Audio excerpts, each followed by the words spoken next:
Tuki.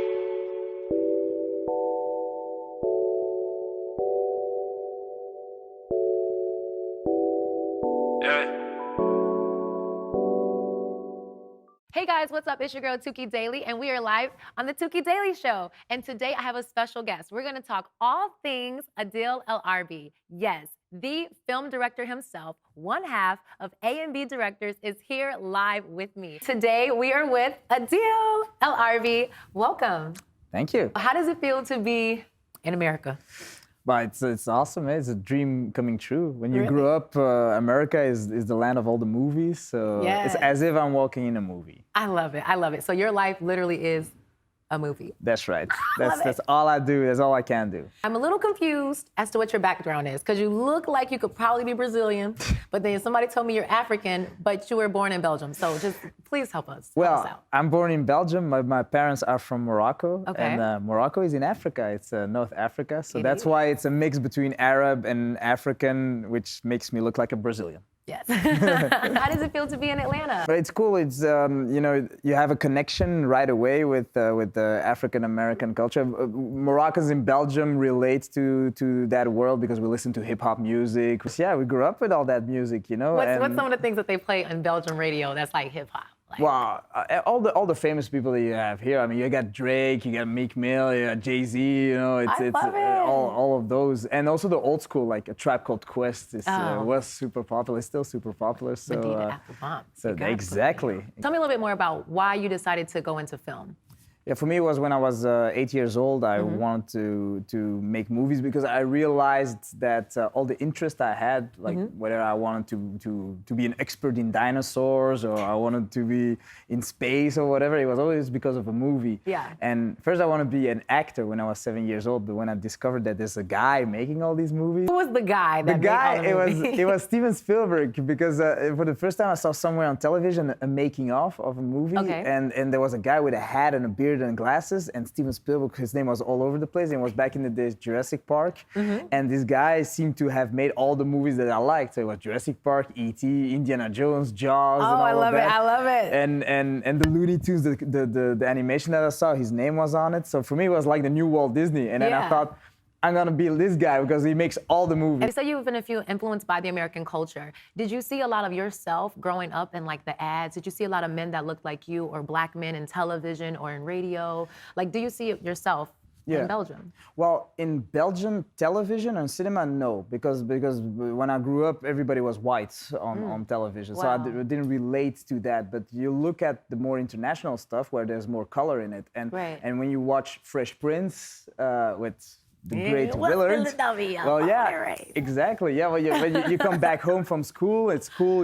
I was the only Moroccan in my class, so everybody was also white. You know, you had one Turkish guy and one person from Hong Kong, but basically everybody was white. But then you come back home and you see the Fresh Prince, and for some reason, even though it's America, but Yeah, you like. you relate to it. Yeah, you relate to it. Same for Bilal. Bilal, he basically, he always says Fresh Prince of Bel-Air saved his life, you know, made him survive. Yes, there's so many different ways to be black. And I Yeah. think that's one of the main reasons I wanted you to come on my show and to show people that, yes, Africans that are from Morocco, they're still black. Because like Yeah. I meet some of my Nigerian friends and some of my friends that are from like Somalia or Ghana, they're like, they're not really African. I'm like, but they're from Africa. Yeah, and it's just like, especially with the North African, it Yeah. depends, because people from Arabia, from like Saudi Arabia Mm-hmm. or Jordan, they always also blame Moroccans for not being proud of being from Arabia. So it's like, for some reason, North Africa's like, we don't belong nowhere. you know But- what I tell people? I'm just proud to be from planet Earth. I just want to know. My guy. So tell me a little bit about yourself as far as your language. How many languages do you speak? About 5, you could say. Let's count. Like, okay, so there's Dutch, Dutch, French, French, English, English, German, German, Arabic. Arabic. Well, there's the Moroccan Arabic is a bit different, and I'm learning some Spanish. the 6. Yeah, un I like poquito it. español. Oh, poquito, don't ask me. I don't know. But I think that's so awesome. So is there a particular language that you speak more than the others? Is Well, it Arabic? No, it's French. French, So okay. yeah, I was growing up in French, and then I learned Dutch at school because I was in the Dutch-speaking part of the country. Okay. So those are the 2 languages I use awesome. most, and English. I gotta of course. step my international language game Yeah. up. Like when you meet with people like Adil, you're like, dang it. Like, what am I doing with my life? Like, and you're like 31 years young? Yes. 31 years young, and he's already mastered like 5 because he's learning 6. But in Belgium, everybody speaks, that's you can go to the hoods and it can be like... And even the gangsters are like cussing you out in French. Like, everybody speaks 3 languages standards, And then you made a joke, we were talking earlier, he made a joke saying like, even the people that are...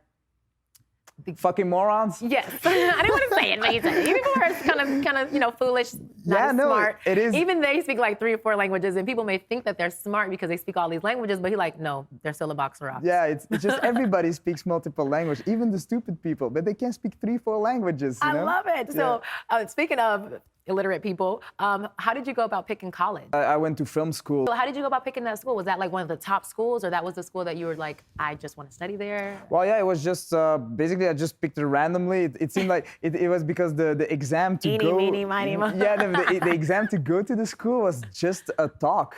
All the other film schools, you had to like do a whole week of exercises and prove yourself. At those schools, you gotta shoot a little short movie and all of that. And that other school, when I went, Luca, it was just like a 15-minute talk. And I thought, I can't talk my way out of this shit, so no problem. So I like it. That's how I did it, I just said, I went into the school saying, I want to be the Spike Lee of Belgium. And that's... and they're like, oh my God, we don't have any black guys. We need him. In college, you're in school, you're meeting people, you're learning new things about yourself and about film. And then you meet, which I thought was your brother, which is Bilal. Yes. How did you guys meet? Well, he was the only Moroccan in film school. So it's kind of you like that's how when you see the only black kid in school, you're like, yo. Yeah. Well, he went to me, he talked to me, he said, "You're Moroccan?" "Yeah." "Brother!" And then he became just, a gang, basically. He definitely has a big personality, and I can see that you guys mesh very well together. I really thought you guys were brothers. Yeah. Do you guys get that a lot? Yeah, because we're both born in Belgium, and both our parents are from Morocco. Yeah. So, we're always like together and making movies together. And usually when you have 2 directors, it's usually brothers, like the Coen brothers or the Hughes brothers. And I mean, you guys have a brotherly bond. Yes, exactly. So we fight like brothers also all the time. Oh, I could imagine. When you think about the duos of the world, when you think about Batman and Robin, when you think about... Well, I ain't Robin. Okay, I'm not saying you're Robin. I'm just saying, I was going to give you a better example, like Will and Martin. Yeah. Which one are you guys? Who's Will, who's Martin? I think I'm more Martin probably, and he will be more, because he's more... Bilal was always more like Fresh Prince, so he's more the Will Smith character, I would say. Yeah, but it switches actually. It switches in periods of time. But meeting him, you guys were in film school, and then you guys decide to do this Black project. Yes. Just help me figure out why y'all called it Black, and why? Well, it was based on a book that is called Black, and the title, because the book and the movie as well, it talks about like the real African gangs in Brussels, which are primarily sub-Saharan Africa, which are black Africans. So that's why the story was about that. And the main character was this African black girl that has Congolese roots. So, and also all the gangs in Brussels, they always have like black in the name. So it's the Black Bronx, the Black Outlaws, the Black Jacks. Is the Black Bronx a place in Belgium? No, it's not a place, but they look at all the movies that are set place in the Bronx or in South Central, and they have nicknames that are based on these characters, like you have the New Jacks and all that, And they look at these movies, and they want to be like that. So they inspire themselves from American gang movies. How did you guys find your talent?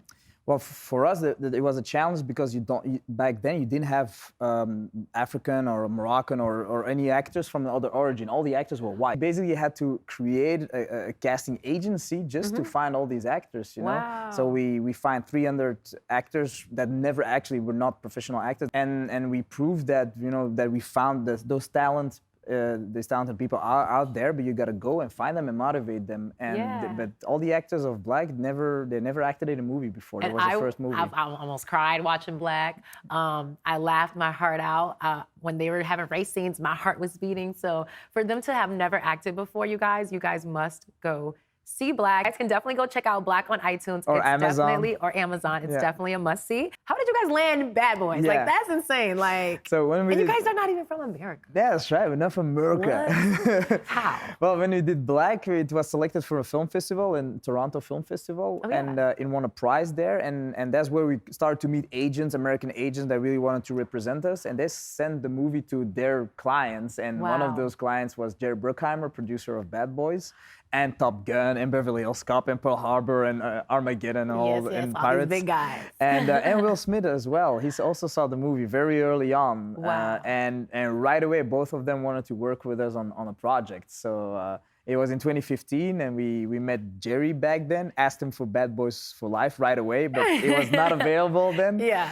But years later, when there was no director anymore Right. attached to it, then Will asked Jerry, why don't you just give it to the boys? And, the boys. yeah, and that's The how boys. that's I how like they asked it. us. Yeah. I think that's so cool. And I think that's like, congratulations, first Thank of all. you. I know when you were telling people your dreams early on in college or probably even in grade school that I want to do American movies like Steven Spielberg and Yeah. Spike Lee, they're probably like, never. Yeah. And it's like, Yeah. slap in the face. I'm here, Black Hollywood. That's I right. did it. Hollywood first, now Black Hollywood. What inspires you? Well, usually movies, actually. You know, when I believe in that movies can save the world in the sense that movies is very empathetic because you look at characters that you actually don't know. Yeah. They can be characters also from another time period or another world, and still Yeah. you relate to them. Yes. You feel for them. To their struggle. Yeah, and this proves that as a human being, when you can care about somebody that's not even real sometimes, Yeah. that shows you that you're human and that there's a connection. So that's why movies just inspire me. You see a story and then all of a sudden you cry for somebody, Yes. or you're in love with somebody, you want somebody to be successful. Why you want to kill somebody? Yeah, also, but it touches you. It is as if characters become your friends or your family, and I this like that. proves that there's always there's something more good, powerful. there's good in people, and movies bring that out. I love it. And it also shines light to a lot of different political topics and a lot of things that are not being spoken about, like Yeah. the whole underground gang world with Black. How was it when you actually first met the Will Smith? Like, what was that like? Were you in Balao together? Or Yes, like, how was yes. that? Were you nervous? Like, It was on a set of on the movie. It was the set of Brides.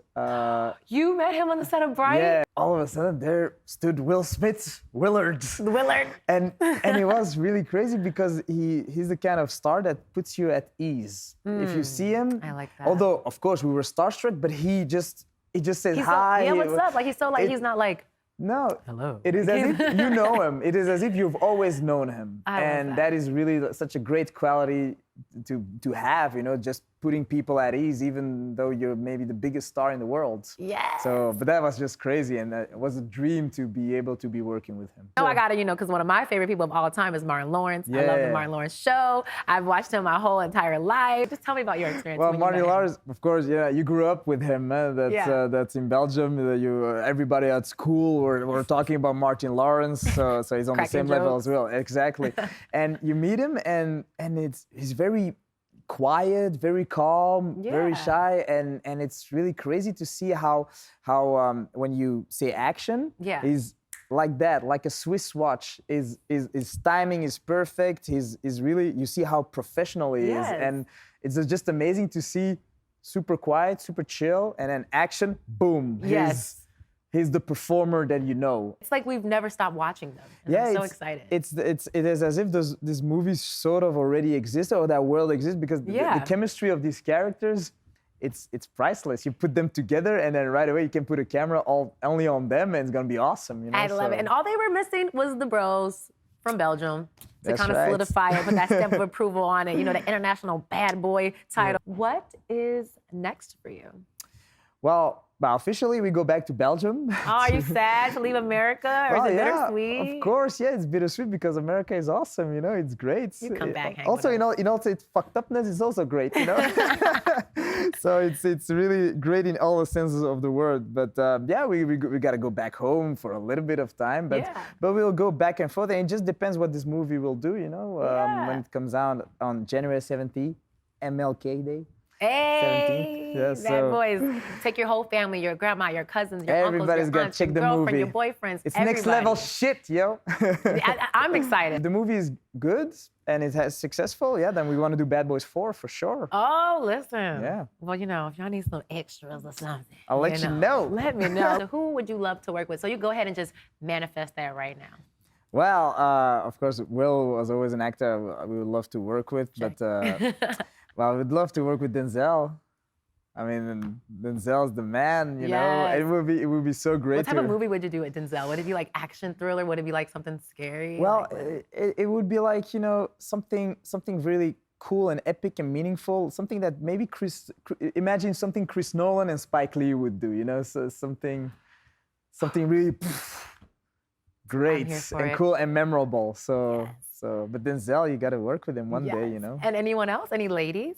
Yeah, there's a lot, you know. Well, spill it. We want to know. We really love Kerry Washington. She was one of the first ones who we met in Hollywood. Yes. So we have Kerry, girl. We're gonna have to work with her. You and Denzel finna be in a movie, girl. Like, we're already manifesting it. I love it. I love it. So, and Eddie Murphy. Oh my God.